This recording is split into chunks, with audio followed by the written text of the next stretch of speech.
ডনকে সালমা শাহ ইমন রাখছিল তার কেয়ারটেকার হিসাবে। আস্তে আস্তে সে এখন বন্ধুত্ব দাবি করে। পিঙ্ক কালার একটা গোলাপি ইস্ত্রি করা কাপড় পরা, ঠোঁটে হালকা লিপস্টিক দেওয়া, মাথায় এক কাপড় দেওয়া। দাফনের সময় আসলি না কেন, জানাজায় আসলি না কেন, লাশ তাড়াতাড়ি নেওয়ার ব্যবস্থা করেন, পচে যাবে, গলে যাবে, দিছেন দেন। আমার এই কথাগুলোর গুরুত্ব কেউ দেয় নেই, বিগত সরকার বা কেউই গুরুত্ব দেয় নেই। আমি বললাম হঠাৎ করে কেন?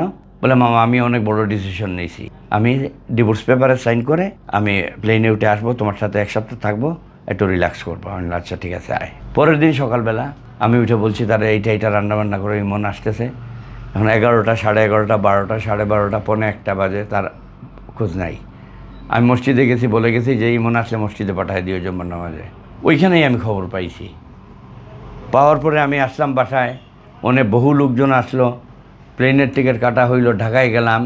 হাজার হাজার মানুষ তার বাড়ির সামনে যে পাইলাম। ভাই বোনের কারোর সাথে আমার কথা বলার সুযোগ নাই। গাড়ি রাখা, লাশবাহী গাড়ি রাখা ঘরের সামনে। হ্যাঁ, কিছু লোক দৌড়ে এসে বললো আপনি আসছেন, আপনি মামা না? হ্যাঁ, লাশ তাড়াতাড়ি নেওয়ার ব্যবস্থা করেন, পচে যাবে, গলে যাবে, দিছেন দেন। নিয়ে রওনা দিলাম। দেখেন, আল্লাহ ছাড় দেন, ছেড়ে দেন না। টানা তৃতীয়বার অর্জন করেছে দেশের সেরা সুপার ব্র্যান্ড স্বীকৃতি বসুন্ধরা টিস্যু। ওই দিন ওই মুহূর্তে লাশ রওনা দেওয়ার পরে আমি আল্লাহর কসম করে বলছি, আমি সামিরার খুঁজে গেছি এবং সামিরার সাক্ষাৎও পাইছি। আমি সামিরার বাপকে পাইছি, যে একজন ঊর্ধ্বতন পুলিশ কর্মকর্তার সাথে গল্প করতেছেন। আমি বললাম যে আমি কুমকুম মামা। হ্যাঁ জি বলেন। আমি বললাম ইমনকে দাফন করব সিলেটে, তার বউর যাওয়া উচিত শেষ বিদায় দেওয়ার জন্য। না, সে যাবে না।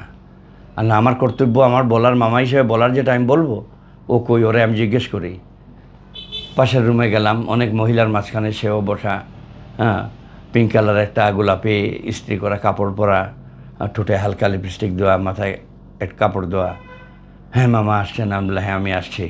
তোমার স্বামীকে দাফন করব, শেষ বিদায় দিতে তুমি যাবা, গেলে আমার সাথে চলো, কালকে আবার আমি নিয়ে এসে পৌঁছায় দেবো।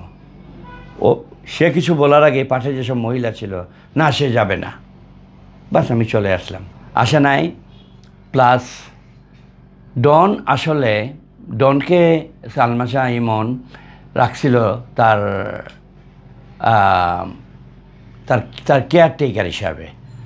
হ্যাঁ, কাপড়টা আগায়ে দে, বুতামটা লাগায়ে দে, জুতার ফিতাটা পরায়ে দে। হ্যাঁ, এইটা আস্তে আস্তে সে এখন বন্ধুত্ব দাবি করে। আরে বেটা, তুই যদি বন্ধু হইলি, তে সালমান শাহর দাফনের সময় আসলি না কেন, জানাজায় আসলি না কেন? সে টিভিতে ইন্টারভিউ দিছে, সে নাকি হরতালের জন্য আসতে পারে নাই। আরে বেটা, চ্যালেঞ্জ ছুড়ে মারলাম, শুক্রবারে দাফন করছি সালমান শাহকে। বাংলার ইতিহাসে কোনোদিন জুম্মাবারে হরতাল হয় নাই। এরপরেও আজকে 29 বছর, 29 বছরের মধ্যে একদিনও সেই ডন আসে নাই। এখন ইন্টারভিউ দেয়। হ্যাঁ, ইন্টারভিউ দেয়, সালমান শাহর মার বিরুদ্ধে ইন্টারভিউ দেয়, সালমান শাহর বিরুদ্ধে ইন্টারভিউ দেয়। সে নাকি জানে যে সালমান শাহ আত্মহত্যা করছে। আর কেউ বলে না। এক সামিরা বলে, সামিরার পরিবার বলে, আর ডন বলে। তুই যদি বলো যে আত্মহত্যা করছে, প্রমাণ দে। আত্মহত্যার সময় তুইও তো সামনে ছিলি না? হ্যাঁ, তোর নামও তো আছে মামলা বেটা। দে আইসা, কীভাবে আত্মহত্যা করছে প্রমাণ দে আইসা।